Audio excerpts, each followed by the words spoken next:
The desert heat was brutal that afternoon, the kind that makes the road shimmer like glass and the horizon blur into nothing. 12-year-old Zuri Washington squinted against the sun as she walked the long stretch home from school, her orange mechanic jumpsuit soaked with sweat, her backpack heavy with textbooks and tools. Up ahead, something didn't look right. A candy-red Mustang sat stalled on the shoulder, hood popped like a yawning mouth, and next to it, a white man in a charcoal gray suit, barking into a phone like it owed him money. "I don't care what it costs, just get the damn tow truck here," he snapped. "I've got a meeting in LA in 3 hours. I'm not missing it for some backwater breakdown." Zuri paused.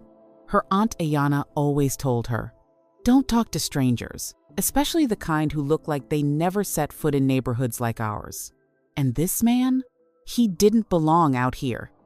His shoes were shinier than their kitchen floor. His watch caught the sun like a mirror. He wasn't just out of place. He was stuck. Zuri shifted the weight of her backpack. Inside was the small toolkit her Uncle Malik had given her for her 10th birthday, the same day he taught her how to identify a coolant leak by smell. She stepped off the edge of the road and called out, careful, calm. "Hey, mister, looks like your Mustang's overheating. You need a hand?" The man turned, startled. His irritation gave way to something colder, disbelief. His eyes scanned her from head to toe, the dusty braids, the oversized sleeves, the necklace glinting around her neck. "That's kind of you," he said, voice dripping with condescension. "But this is a performance vehicle, not a go-kart. I need an actual mechanic." Zuri just shrugged. "Suit yourself. I'm just saying I can hear the hissing from here. That's usually a coolant issue. Might be a crack in your radiator hose." That made him pause. His expression softened just slightly. "And how would you know that?" Zuri smirked, unzipping her bag and pulling out a pair of gloves. "Because my uncle taught me. And because I fixed 3 Mustangs this year, 2 of them older than this one." Before he could stop her, she was already leaning over the engine, scanning the components like she was reading a bedtime story. The man, Carter Langston, though he hadn't introduced himself yet, watched her with a mix of confusion and disbelief. Then it happened. As Zuri reached down to adjust a hose clamp, the sun caught the heart-shaped pendant resting against her collarbone. Carter's breath caught in his throat. It wasn't the shape, it wasn't the sparkle. It was the engraving, a faint inscription, barely visible but unforgettable. His voice dropped to a whisper. "Where did you get that necklace?" Zuri stood upright, wiping her hands on her sleeve. "It was my mom's," she said. "She passed last year. Why?" But Carter didn't answer. He just stared, like he'd seen a ghost from a life he thought he buried. Carter Langston wasn't easily rattled. He'd negotiated billion-dollar deals, silenced scandal with a single phone call, and watched competitors beg for mercy across polished conference tables. But in that moment, staring at a dusty necklace around a stranger's neck, he felt something he hadn't felt in years: panic. He took a step closer, eyes locked on the heart-shaped pendant like it might disappear if he blinked. "What did you say your name was?" he asked, his voice unusually soft. Zuri narrowed her eyes. "Didn't? But it's Zuri. Zuri Washington." He repeated it to himself like it was a puzzle piece. Zuri Washington. It didn't quite fit, but something about it still shook him. "You said your mom gave you that necklace?"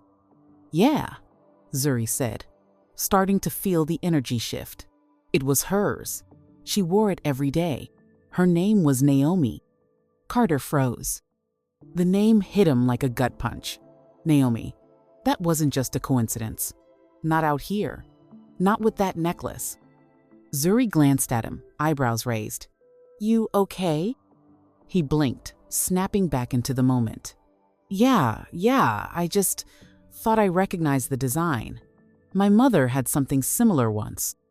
It was a lie, and a bad one. He wasn't thinking of his mother. He was thinking of a woman he'd known over a decade ago, a young counselor at a private facility his father had funded. A woman named Naomi, who disappeared the same week. The facility went up in flames.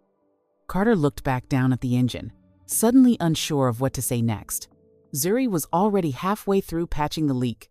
Her hands moved with focus and calm, too skilled for her age. She reminded him of someone, not just Naomi, someone else. A little girl, no older than Zuri, who used to sit in a quiet corner of the Langston Development Center, building machines out of scraps and spare parts. A child he once called Project Ready. "Looks like you're good to go," Zuri said, wiping sweat from her brow. "But you should probably get that hose replaced before it blows again." Carter nodded slowly, still caught between past and present. "Thank you. Seriously, I didn't expect that." Zuri gave a small smile. "Most people don't." She grabbed her backpack and slung it over one shoulder, already turning to walk away. But Carter couldn't let her go. Not yet. "Wait," he called out. "Let me at least give you a ride home. It's the least I can do." Zuri hesitated. Aunt Ayana's voice echoed in her head again. Don't trust people who look like they got more lawyers than friends. But she also didn't love the idea of walking 2 more miles in the desert heat. After a long pause, she nodded. "Okay, but no funny business." Carter chuckled nervously. No funny business, just answers. As Zuri climbed into the passenger seat, the Mustang's engine purred back to life beneath them. But for Carter Langston, something much older had already been reawakened, and he wasn't sure he was ready for what came next. The Mustang's leather seats were ice cold against Zuri's back, a sharp contrast to the sun-baked silence outside. She kept one hand on the door handle, just in case. Her uncle always said, "Trust is earned, not given, especially in nice cars." But Carter didn't say a word for the first few minutes. He just drove. Every so often, his eyes flicked toward the necklace, resting against her collarbone. That little silver heart, the exact same shape, the same faint scratches. He remembered it clearly now. There had only ever been one like it. The year was 2011. His father, Maxwell Langston, had donated a massive sum to a research foundation that was secretly experimenting on children with unusual neural patterns. The facility? The Langston Development Center, disguised as a private group home for exceptional youth. Naomi had been a caregiver there, not a scientist, not a Langston employee. She was just human. Too human, Carter remembered. She asked too many questions, got too close to one of the kids. A girl. Small, quiet, maybe 6 years old. Always tinkering, always watching. Carter hadn't thought of her in years, until now. "You said your mom's name was Naomi?" he asked, keeping his voice even. Zuri nodded, glancing out the window.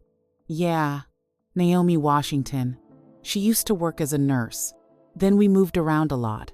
She died last year. Car accident." Carter's grip on the steering wheel tightened. It was too much. The name, the face, the necklace, that accident. She ever mentioned where she worked before?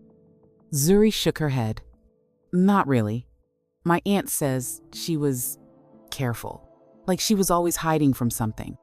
Carter exhaled slowly, like the air in his lungs had turned to bricks. He was starting to connect the dots, and he didn't like the picture forming. Zuri noticed. "You're acting weird," she said bluntly. "You know her, don't you?" He didn't answer.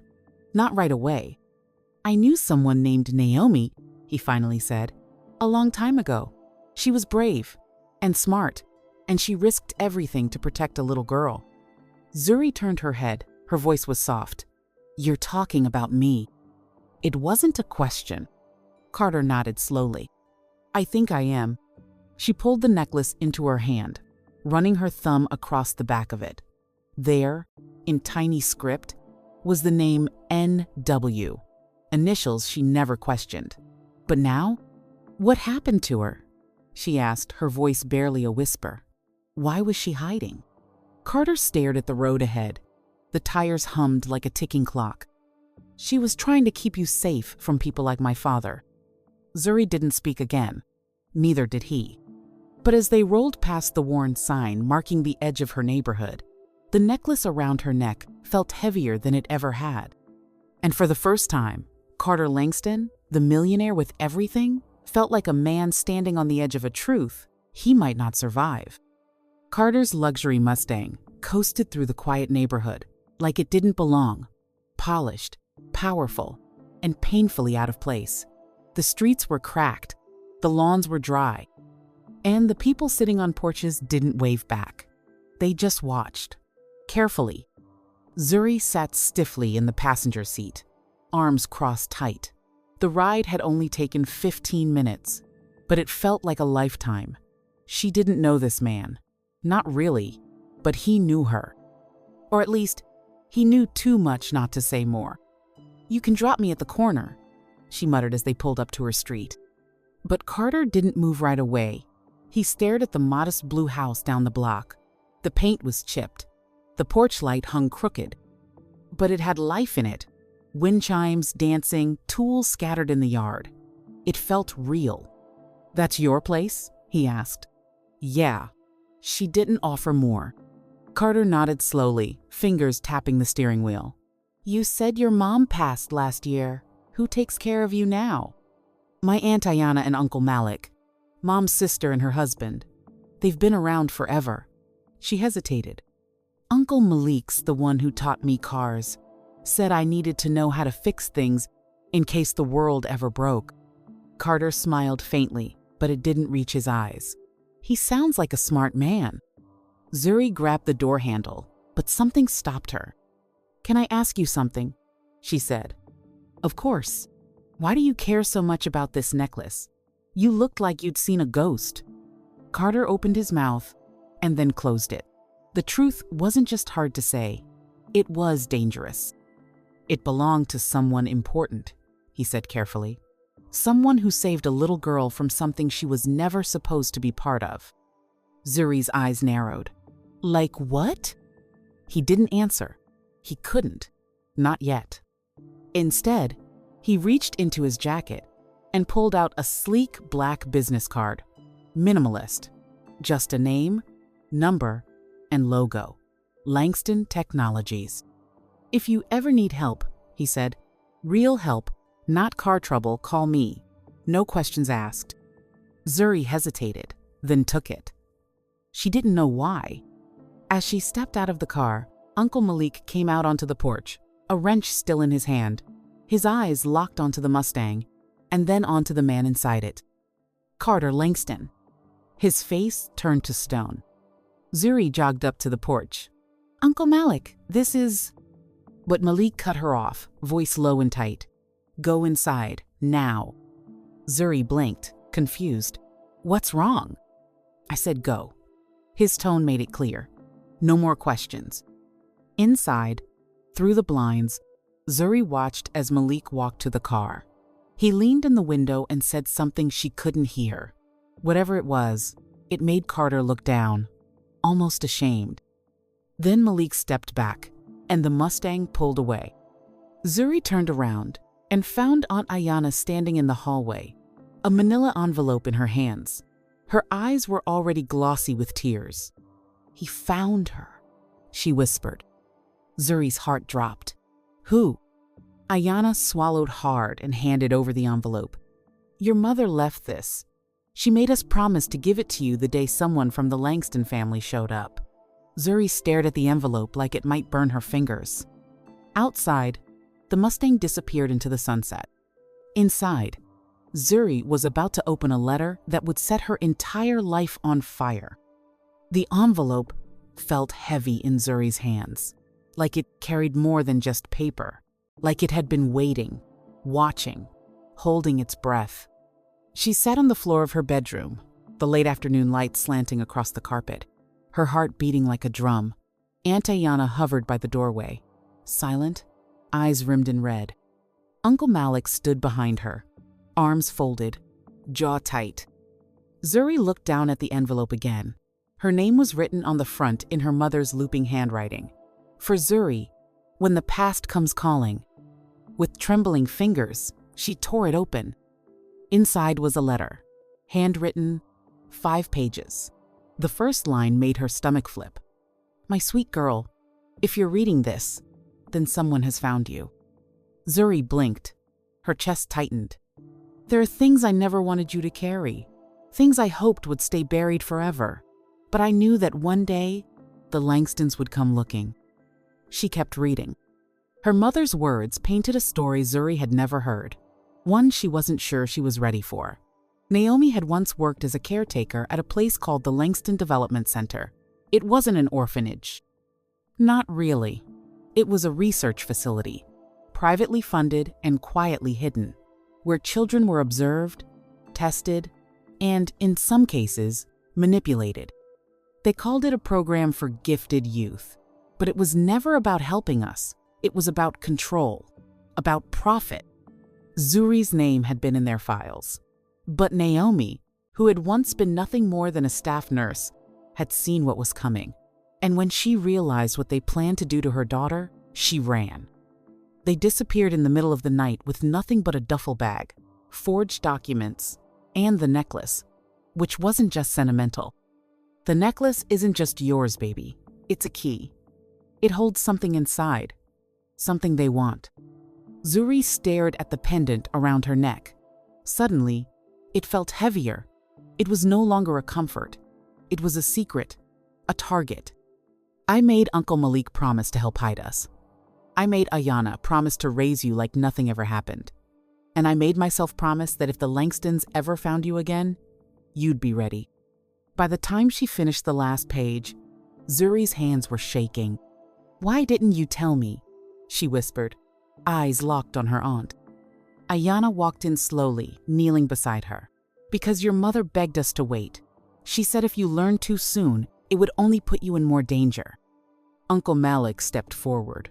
"But now they've found you, and that means we can't hide anymore." Zuri wiped her eyes. "So what now?" Ayana took the letter and gently folded it. "Now, we teach you everything she didn't have time to.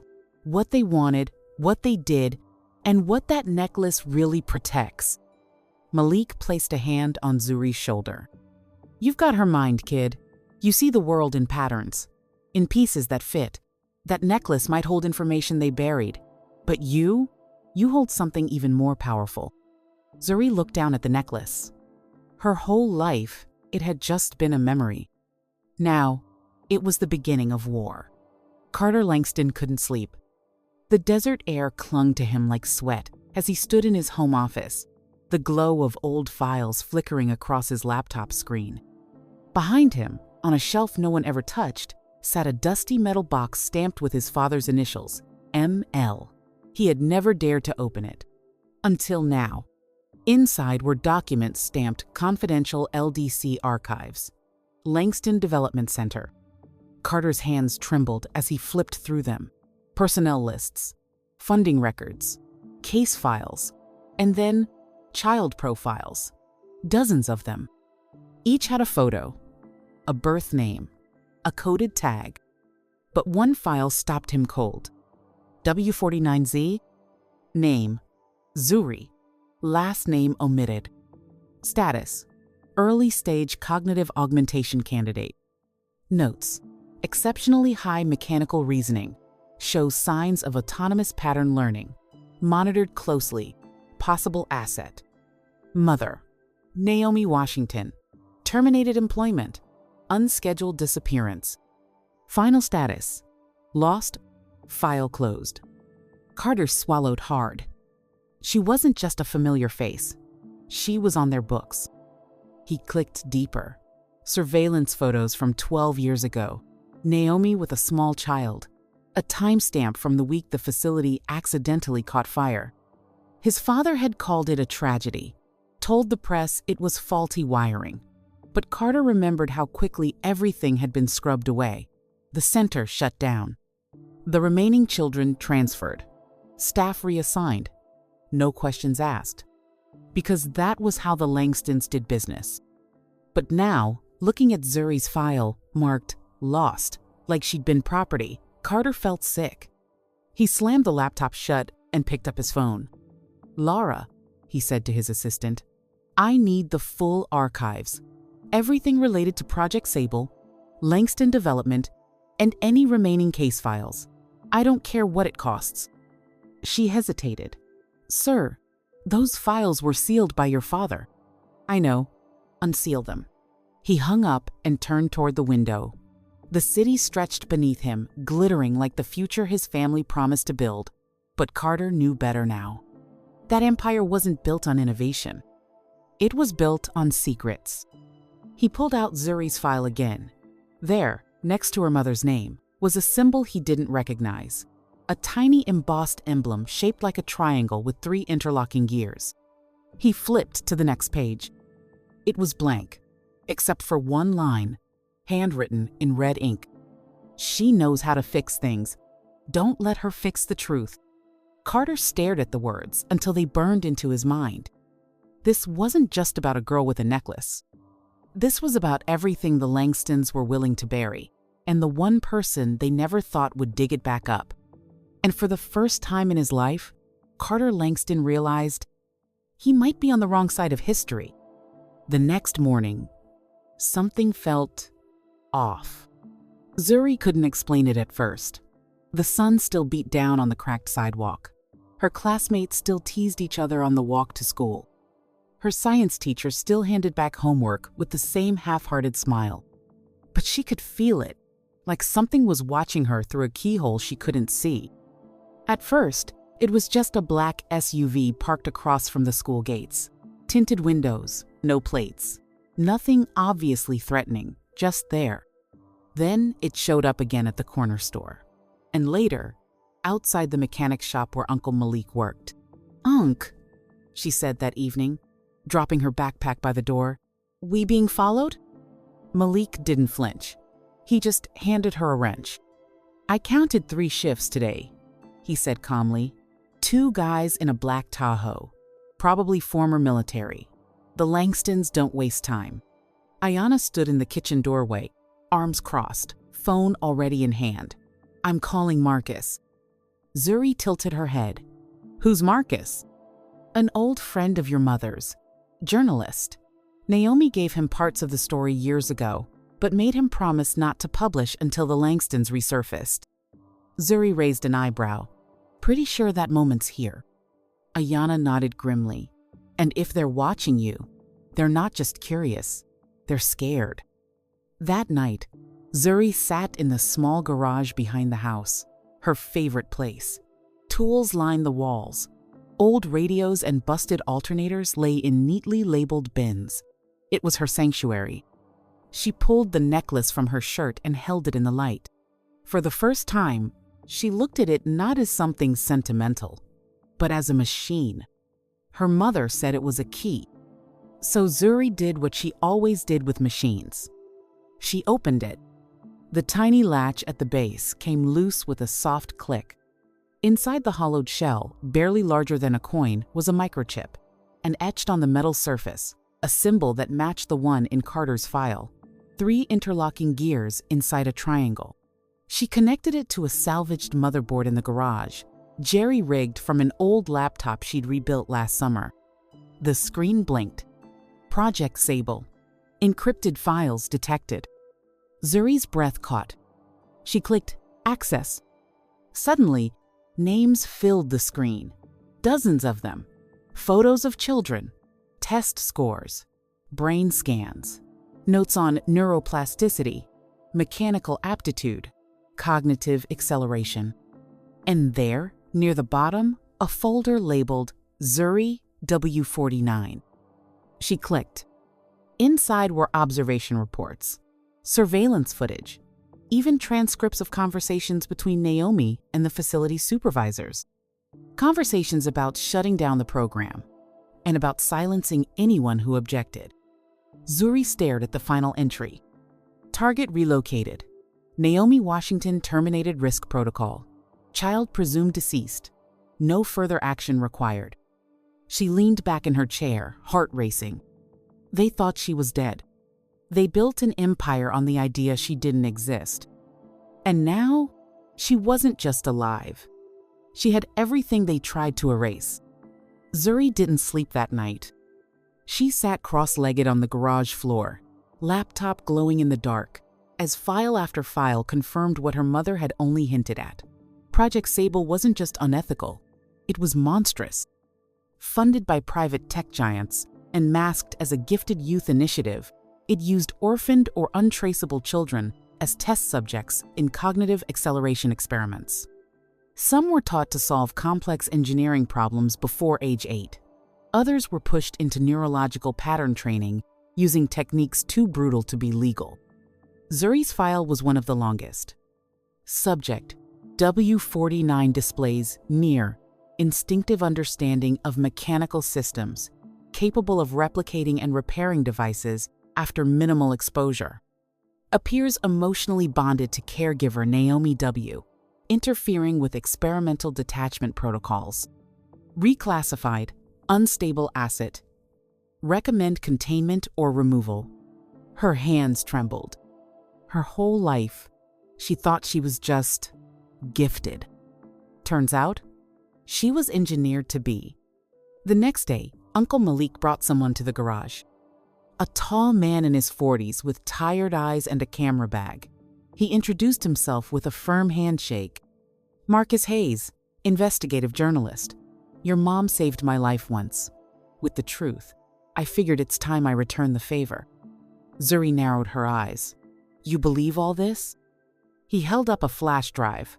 I've been collecting pieces for over a decade, but this, he motioned to the necklace chip still connected to her laptop. This is the missing puzzle. Together, they backed up every file. Marcus contacted 2 other reporters. Malik encrypted the data on multiple hard drives. Ayanna spoke to a civil rights lawyer.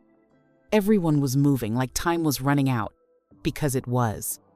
Zuri watched it all happen with the strange calm her mother used to get when the world was falling apart. And then her phone buzzed. Unknown number. 1 new text. We see you, Zuri. You still have time to walk away. She showed it to Marcus. That's not a threat, he said quietly. That's fear. Later that night, Marcus sat her down with a microphone and a camera. No lighting crew. No glam. Just her and the truth.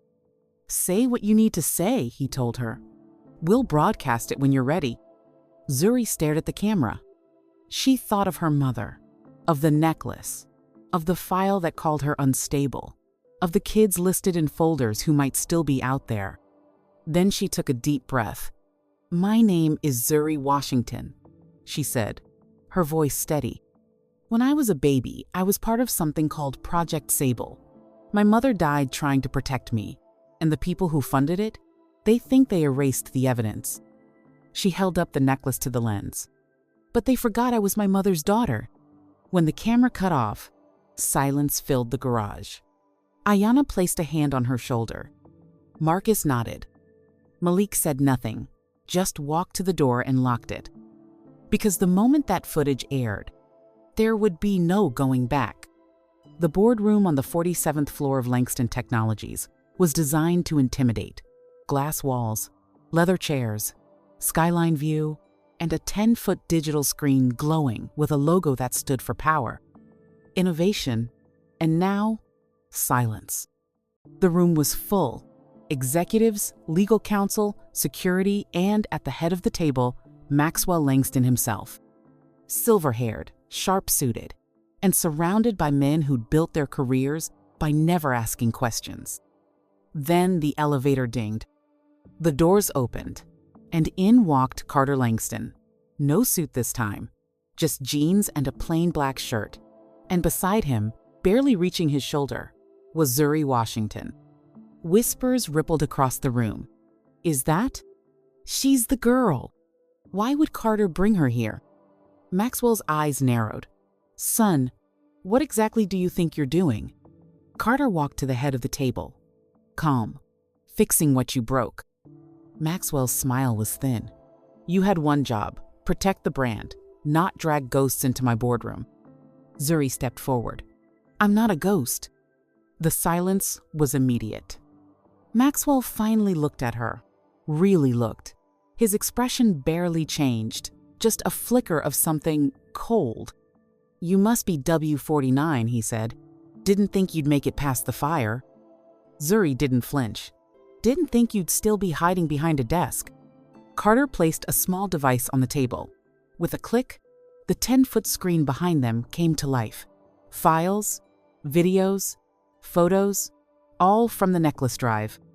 Gasps echoed through the room as names appeared. Children, reports, data. "This," Carter said, "is what your empire was built on. Not software, not innovation. Children, experimented on, disposed of, buried." One of the lawyers stood. "This is illegally obtained."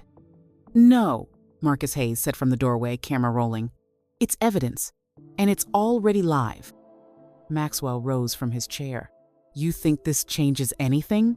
I built this company. I built this city. One viral video won't stop the machine." Zuri stepped closer. "You didn't build anything. You stole it from kids like me, from mothers like mine. And now, the world knows." Maxwell's eyes burned. "You're just a child." Zuri held up the necklace. "Then why are you so scared of me?" Sirens wailed below. On the screen, news anchors were already reading off the files Marcus had leaked. Federal agents were on their way up. Carter turned to his father. "You had your chance to come clean." Maxwell looked at his son, betrayal all over his face. "You think you're the hero here? You turned your back on your blood."